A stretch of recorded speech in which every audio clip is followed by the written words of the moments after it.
Привет, дорогие друзья! До вас, я уверен, то и дело доходит информация о том, что в Штатах чуть ли не политический кризис. Что там происходит? Есть две группы людей, условно говоря. Одна группа людей утверждает, что Джозеф Байден напрямую влиял на власти Украины. И это было связано с его сыном и с бизнесом его сына. Другая часть людей, которой принадлежит и Джозеф Байден, заявляют, что это Трамп влиял на властей Украины для того, чтобы надавить на них, и они выдали информацию по бизнесу Джозефа Байдена и его сына. Друзья из Соединенных Штатов Америки, журналисты, наши коллеги, прислали мне вот этот вот материал. Это передача, которая уже была на одном из рейтинговых штатовских каналов. Да? И они прислали мне этот материал с вопросами. А я переадресовываю эти вопросы. Теперь смотрите, любой, кто владеет информацией по данной теме, любой, кто владеет документами по данной теме, любой, кто мог бы выступить свидетелем по данной теме, вне зависимости от того, кто это, правоохранитель, бизнесмен, человек, причастный к властным коридорам и так далее, прошу со мной связаться. Конфиденциальность без сомнения я гарантирую прямой выход на заинтересованную сторону. Ну а это для того, чтобы вы наконец-то разобрались, что же там на самом деле происходит. Я посмотрел материал, он очень интересный. Ну и мы, конечно, снабдили его титрами. Приятного просмотра, друзья.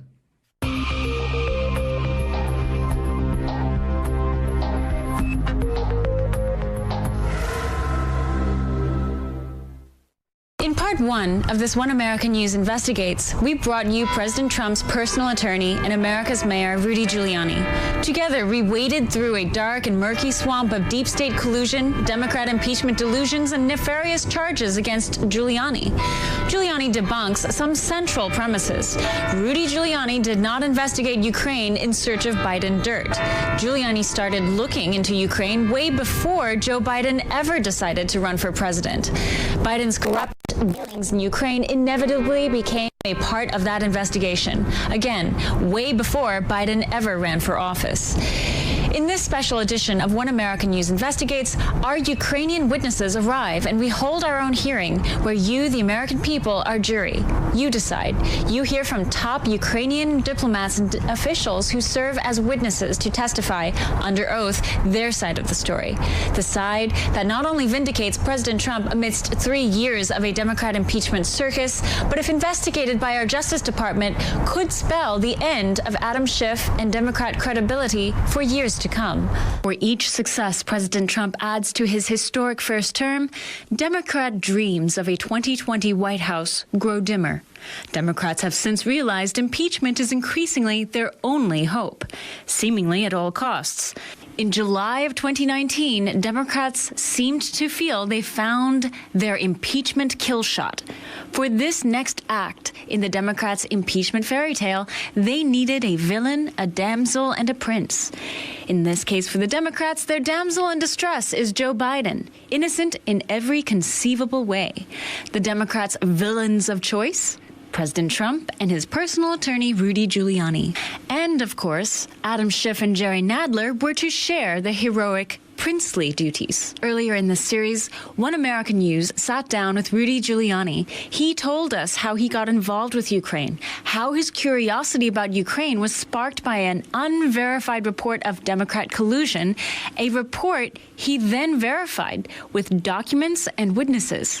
Next, Giuliani showed how all this took place under Mueller, not over Joe Biden, and how by default no one could look into the corruption of Ukraine in the last few years without running headlong into the story of Joe Biden and his involvement in pulling the political strings in Ukraine in order to protect his son, Hunter Biden, the one with the cocaine, fidelity, and money laundering problems. If this were a trial, your first 3 witnesses would be Shokin, Kulyk, and Koloniski. All 3 of them say, it's not just one witness, it's not just Shokin.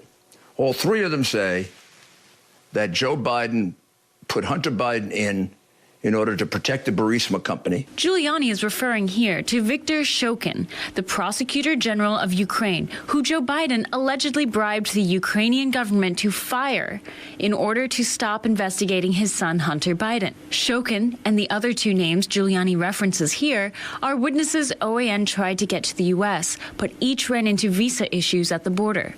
Those three witnesses would provide bombshell testimony proving that Biden was in league with the former Ukrainian government, illegally bribing and threatening Ukraine unless they closed the investigations into Biden's son, Hunter. So if I were trying this case like I did many, many bribery cases, and I may gratuitously add never lost one, if I were trying it, I would put those first three witnesses up. They'd establish the bribery.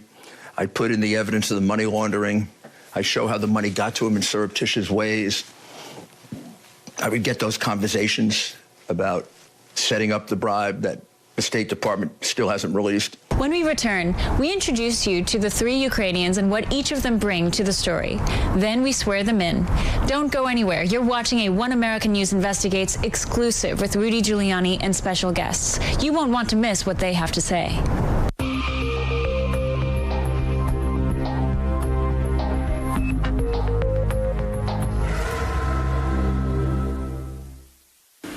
We come back to previewing our three witnesses with President Trump's personal attorney, Rudy Giuliani. Three of them each bring a narrative utterly inconvenient for Adam Schiff and the Democrats as their impeachment inquiry snakes its way into impeachment proper. So who are they, and why should we listen to them?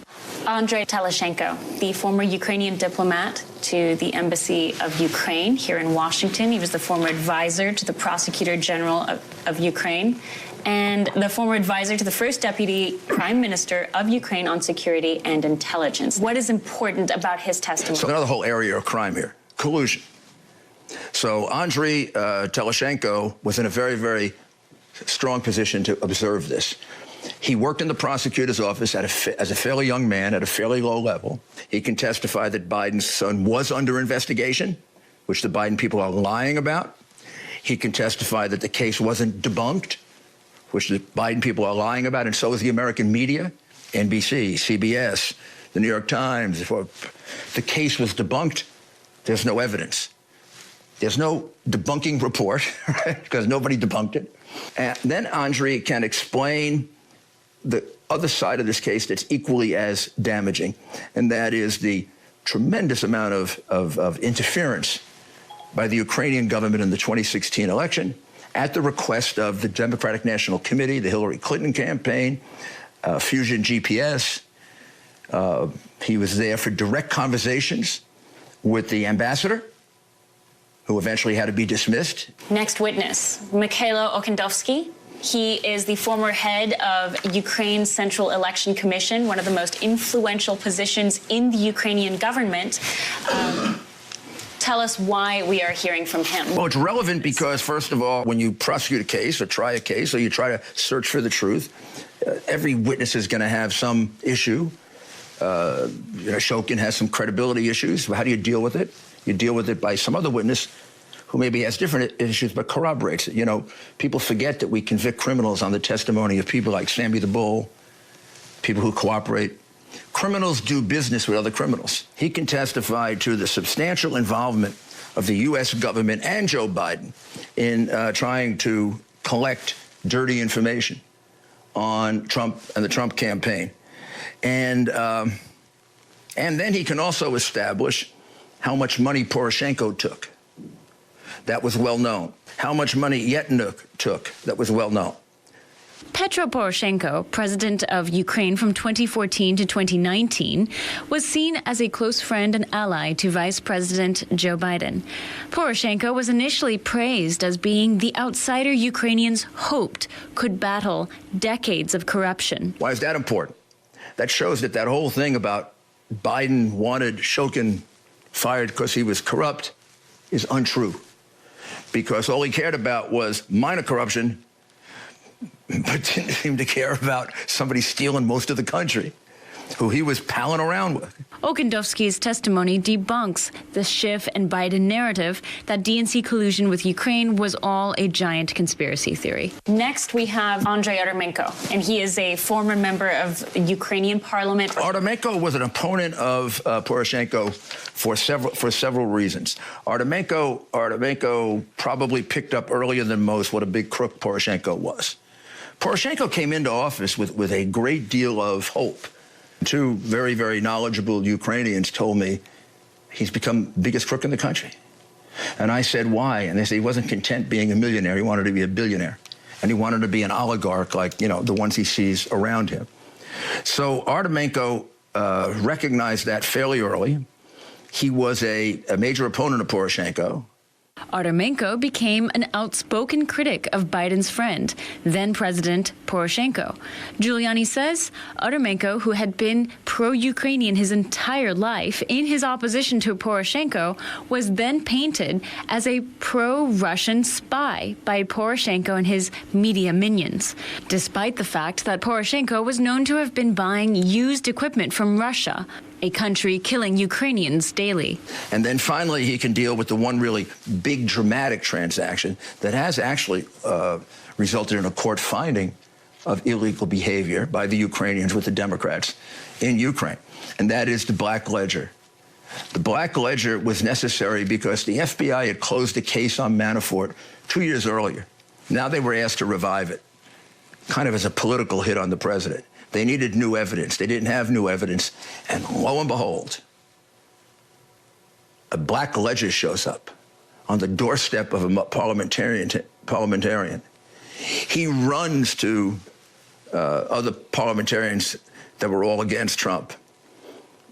This is supposed to be a book of bribes from the Party of Regions in which Manafort on 22 occasions, and this evidence was not done for law enforcement purposes, because before law enforcement had a chance to even open the book, the information was given to the New York Times by Alexandra Chalupa. Name is listed as one of the names to have received compensation in the Black Ledger. And that Black Ledger, as far as it relates to you, which you found out in late May of 2016 or so.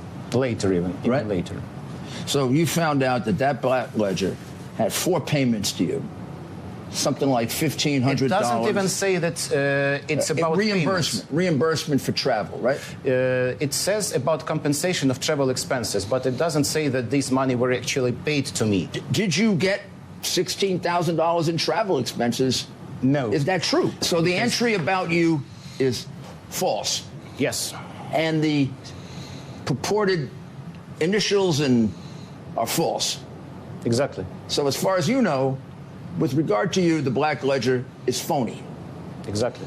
When we return, we next address another stunning fact about the Black Ledger that Democrats are conveniently ignoring.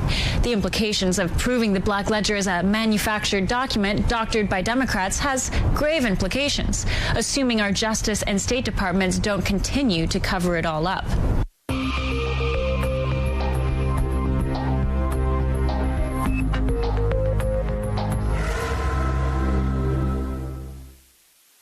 We just asked 2 of our 3 witnesses about the Black Ledger. Remember, anyone who dares question the authenticity of this book of bribes is immediately labeled a tinfoil Mad Hatter by Democrats. And for Democrats, it is imperative that they continue to insist the document is real and is proof Trump is an agent of Russia. If proven that Democrats funded, manufactured, and peddled this document in conjunction with Ukraine to take down candidate Trump, they risk losing any scrap of credibility they have left when it comes to impeaching this president. But 2 of our 4 witnesses just provided compelling testimony. The Black Ledger has Democrat fingerprints all over it. If true, this would debunk Schiff's claims that the Black Ledger is a real document. It is absolutely fake material. And as regards to some particular lines, allegedly of handwriting similar to my handwriting, I'm totally sure that I know for sure that I never wrote never that. signed. I never wrote that, and I never signed. You that. are a very significant witness here. The handwriting is really similar to mine. Signatures are really similar to mine. But as member of the Central Election Commission for 15 years, I have signed tens of thousands of documents, and my signature was the possession of many institutions in Ukraine. So you say that your signature was forged? My handwriting and my signature obviously do not belong to me. Our third witness, the former member of Ukrainian Parliament, Andrei Artemenko, adds a shocking and inconvenient detail. The party of region from whom this ledger allegedly came from ceased to exist by February 2014. Okendowski adds that nowhere on the Black Ledger is mention of the party of regions, yet it is arbitrarily reported as coming from the party. And Artemenko notes how the Black Ledger covers a period from 2007 until 2012. Artemenko reminds us how the party of regions office suffered a massive fire by an arsonist. This Black Ledger, adds Okendowski and Artemenko, if the dates are to be believed, had to have survived this fire by some miracle.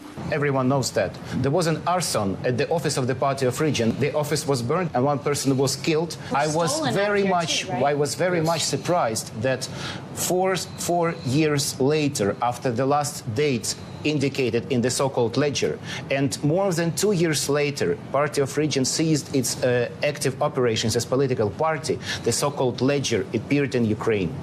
The way it was presented to public created feeling that it is a very well orchestrated screenplay of a pulp fiction movie or a political thriller written well in advance and not in Ukraine.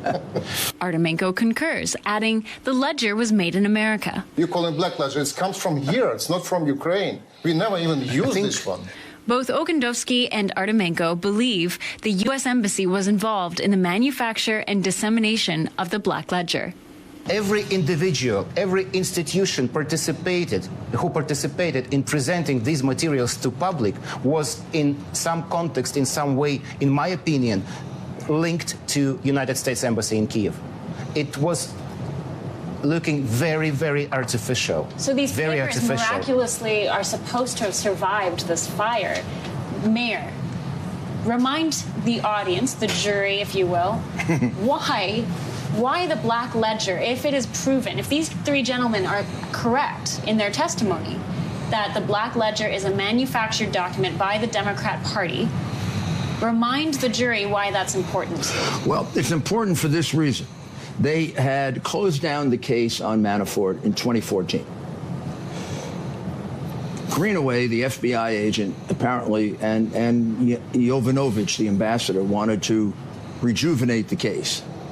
And that conversation from the Obama White House was, go find us evidence on the party of regions so we can reopen the case. From the Obama The FBI had taken the position. We closed the case. We analyzed all the evidence then. So it's going to look stupid if we reopen it for no reason. You have to present us, and this is very common in law enforcement, with newly discovered evidence. Now, you've got to make a decision. Was there really newly discovered evidence, this Black Ledger, or did they make up newly discovered manufactured evidence? So here's the reason why you would think they made it up. All the records of this party were destroyed in 2014. In a fire. So the chance that this ledger survived is minimal. If it did survive, I kind of, as a prosecutor, want to see a couple of burn marks on it. A few burn. At least they could have done a better job, like little match, thrown a few ashes on it. Exactly. I mean, the mafia would have done that. But even then, we could have probably proved it wasn't. All of this was happening under President Poroshenko's watch, Joe Biden's friend and ally. Each witness then relayed how each of their reputations were maligned soon after they started speaking out against election corruption, DNC collusion, or suspicions about this Black Ledger and where it came from. At this point, we step back and ask, what's the other side of the story? Democrats and their media slaves claim each and every one of these men are either spies or compromised figures. For the diplomat Teleshenko, Democrats diminish his title as a minor player in the embassy and someone who offers no evidence. Add to this a healthy dose of a baseless Russian spy accusation. To this, Teleshenko offered us his CV and his background. As advisor to the Prosecutor General's office, Teleshenko outranked even diplomats Democrats have brought in as star witnesses for themselves, outranking men like George Kent. The smear campaign against Teleshenko began, he says, after he started speaking out at the embassy and left in June of 2016. Teleshenko decided to whistleblow on the collusional activities he had witnessed at the embassy. I tried to go through official channels to get this case investigated by the FBI and the Department of Justice, and through the State Department, through official channels. And I was blocked and put as a Russian spy also as Mr. Artemenko, and tried to destroy my reputation so nobody would listen to me in Washington and nobody would take me seriously. And then when I got this information to Mr. Giuliani and this evidence, then it got even worse, but still at least I know that it's going to get investigated. For Artemenko, his fate was more than a smearing in the media. As a member of the U.S.-Ukrainian caucus, he watched U.S. politics closely. During the 2016 campaign, he came out in support of Donald Trump, the candidate. This support, combined with his popularity and his outspokenness against Poroshenko and Poroshenko's relationship with Joe Biden, resulted in Artemenko being stripped of his Ukrainian citizenship. He says his story is a mere snapshot of a far bigger problem happening geopolitically between the U.S. and Ukraine. The American people deserve to know truth. What exactly happens in Ukraine during the campaign 2016? What exactly happens in the highest level of Ukrainian politics and most important things with the decision maker who lives in Ukraine, who's been part of Revolution and Dignity, who fighting against corruption, who fighting against everything what is wrong in Ukraine the years. Unfortunately, they fighting against Republicans in general, against President Trump in person, and how they try to support Democrats in general, and Hillary Clinton in person. The New York Times published the article. We find out the back channel between Trump and Putin. In the middle of this back channel, this is member of Ukrainian parliament, Andriy Artemenko. They accused you of being me, exactly me. It's divided my life before. You were the back channel to Putin? I been the back channel between Trump and Putin. Did you talk to the New York Times? He's a spy. He's also a spy. Accuse me. And we got him here. We better watch out. He's a spy. Two quick questions just to finish up the New York Times accusation that you are please. A Putin-Trump back channel. Thank you. Have you ever met Vladimir Putin? No, never. You've never spoken to him? I never spoken to him. I never met him. Have you ever met Donald Trump? No, I never met him. As for the former election commissioner Michael Okendowski, the Ukrainian media began piling onto him also. Okendowski claims his name was thrown into the black ledger as a means to legitimize it, and his family has endured libel and slander from the media as a result, including an absurd fake news moment when the media accused Okendowski of living in a house bigger than the White House, wealthy from such spoils as his $16,000 in the black ledger. Here's the house Soros-funded media pushed as belonging to Okendowski. Here's the house he lives in. They needed to discredit the statements I did at that time, and they have chosen the way of discrediting me personally rather than discrediting my statements, which were absolutely true and correct at that time. Went to court against one of TV channels who spread that news, and that TV channel immediately offered amicable settlement agreement. They immediately admitted that this information was false and incorrect, but nevertheless, many Ukrainians still believe that legendary house, that miracle house, still believes to me and my family. These three witnesses have just provided personal, first-hand testimony about what Rudy Giuliani calls the smoking gun of DNC collusion. They each implored Americans to urge our state and Justice Department to look into DNC collusion that took place in their country. A crime, they say, that should not go overlooked and is ultimately divisive and damaging in U.S.-Ukrainian relations. Next up, we dig into a proverbial burial site called Burisma, a haunted ground of dismissed cases, fired officials, and millions of dollars. Brace yourselves. The clues and testimony we find next with our three witnesses should have every American outraged.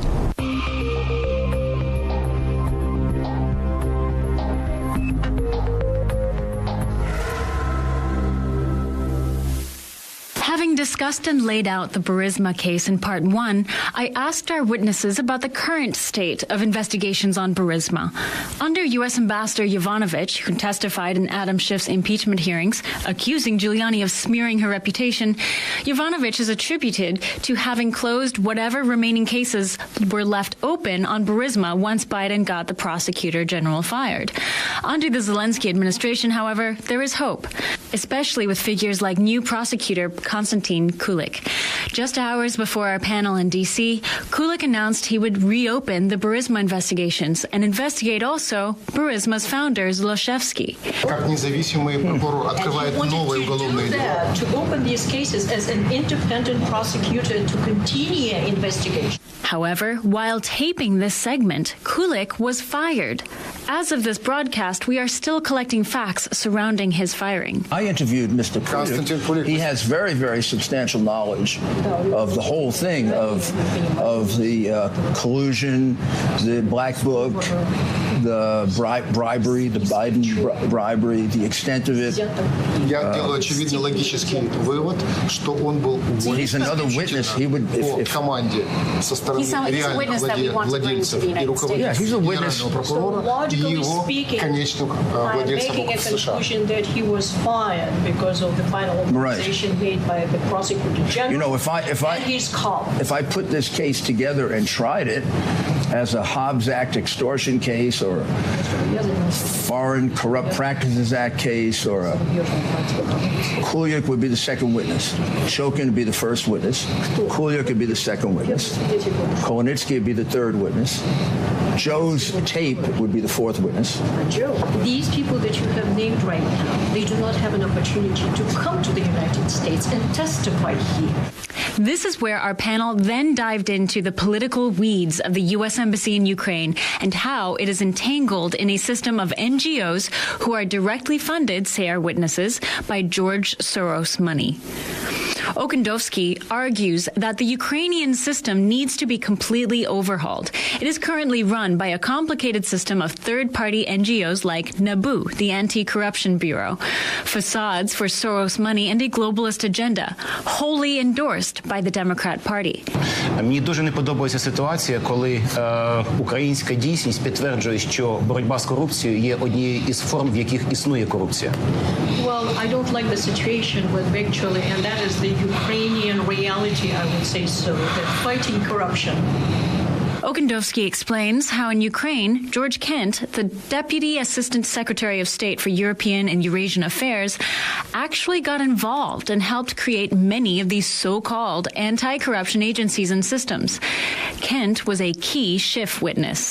So, if I understand you correctly, George Kent, who worked for the State Department, drafted the NABU-SAP laws, which were based on the George Soros ANTAC model. They were forced through. They took all of the corruption cases out of the Prosecutor General's office and gave it to them. And then it is widely reported the NABU was run by the American Embassy and told what to do by the American Embassy. Am I wrong about that? Is that an incorrect assumption? Я особисто не знайомий з паном Кентом. Okendowski says this is the understanding in Ukraine, but he doesn't have direct knowledge. He does know, however, George Kent was allegedly involved in personally blocking Okendowski's visa. Was trying to block. You're trying to block your visa? My next visa. When was that? It was in the end of his tenure at the embassy in 2018, but his name was mentioned in the context of canceling my visit to the United States as chairman of the Central Election Commission in August of 2018. Allegedly, his position was that Mr. Okhendovsky can never be admitted to the territory of the United States. Does this happen a lot in Ukraine, that visas get canceled by the embassy because they don't want... I know from media that visas for many Ukrainian officials who wanted to come to Ukraine, to the United States to testify in particular cases, were deliberately either blocked or canceled by U.S. Embassy officials in Kyiv. Okhendovsky, ever the lawyer, emphasizes he doesn't have material evidence for these visa blockages. Now, this is something that Andrei could actually speak to as well. Yeah, I met Mr. Kent a couple of times throughout my professional career. So he created this anti-corruption agency. 2014, he comes in and talks about pushing and forming an NABU, pushing all the powers from the prosecutor's office and giving it mostly to the NABU and making it as an independent body for Ukrainians. But the outcome was that it was an independent body for Ukrainians because it was a dependent body for the U.S. Embassy in Kyiv. And the second time I met Mr. Kent was when I organized a meeting for him, which he testified.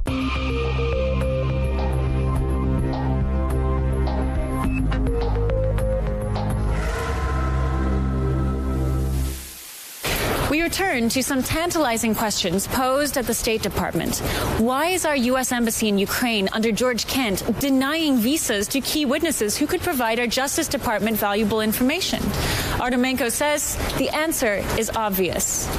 It's politically motivated decision by the Ambassador Taylor, by the people who working in the consular department of the U.S. Embassy in Kyiv. And then why were they doing it? They serve to the Democrats. They serve to the Mr. Soros. Here, Okhendovsky jumped in and added that the American people have a right to know that their taxpayer dollars are being misappropriated and misused by their U.S. State Department in Ukraine in order to obstruct justice and shield millions of dollars worth of corruption down the line. This State Department is being run by a single political party. How do you see this being solved? It has to be solved through right now investigation. What the President of the United States asked Mr. Zelensky to, together with Attorney General Barr and the FBI, to investigate what really happened in Ukraine, and it's going to outflow this investigation to what happened here in the United States, and to give the public, American public, Ukrainian public, investigation has to be done in Ukraine together with United States authorities, and to show the public what really happened. Here in the United States, there's a certain reaction among Democrats, not Republicans or independents, but Democrats, particularly Schiff and people like that, that this was a terrible conversation that the president had with Mr. Zelensky. I read the conversation. It seems very cordial. It seems like a normal conversation. Mr. Zelensky has said he wasn't pressured by it numerous times. How was it received in Ukraine? Do people in Ukraine think this was... They don't understand what the fuss is about here in Washington. It's like, what are you guys talking about? Yeah. What happened? Yeah. I, as a former government official, saw talks with the U.S. ambassador before on a normal level where we had more quid pro quo, more pressure than during this phone call. Me personally, having graduated from International Law Department of the Institute of International Relations, I didn't notice anything unusual in the transcript in that conversation. It was polite. It was a conversation of presidents of two alien states. And me personally, I don't see any ground for the start of impeachment proceedings, which started here in the United States based on that conversation. In Ukraine, many people believe that that request for investigation was just a request for justice. That's the investigation I began in November of 2018. Exactly. Which was 2 years before Biden was going to run for office. 6 months before he announced for office. It was in the middle of the Mueller investigation. And the way it was presented to me, there's evidence in the Ukraine of collusion, much worse than anything in Russia, if anything took place in Russia. But worse than that, Biden is involved in it. And he's involved in getting secret money, Pinchuk's secret money, to Hillary illegally. At that time, he was in the middle of the Mueller investigation, the president was. And you were his personal... And as his defense attorney, this is like gold. All of a sudden, I can prove somebody else committed the crime. And that's why I started it. And the President of the United States, I can tell you this, is asking for this. He's mostly interested in the collusion more than he is Biden. He spent 100 lines on the collusion and 5 lines on little Joe Biden. But just about that. His real interest is the collusion because he wants it to stop. And he's asking for... And he really believes that he has a president. And it's a bit of a test of this president, which we said at the beginning. Is he going to go... Is he going to be what we always hope Poroshenko would be, or him, or is he going to go the other way? And I think he feels if he can show he can investigate and clean up this historical corruption, we got a good chance. A good chance after years of embedded corruption at the highest levels, something Ukrainians and the Trump administration are cautiously optimistic is due for a change that can only be accomplished under the right leadership.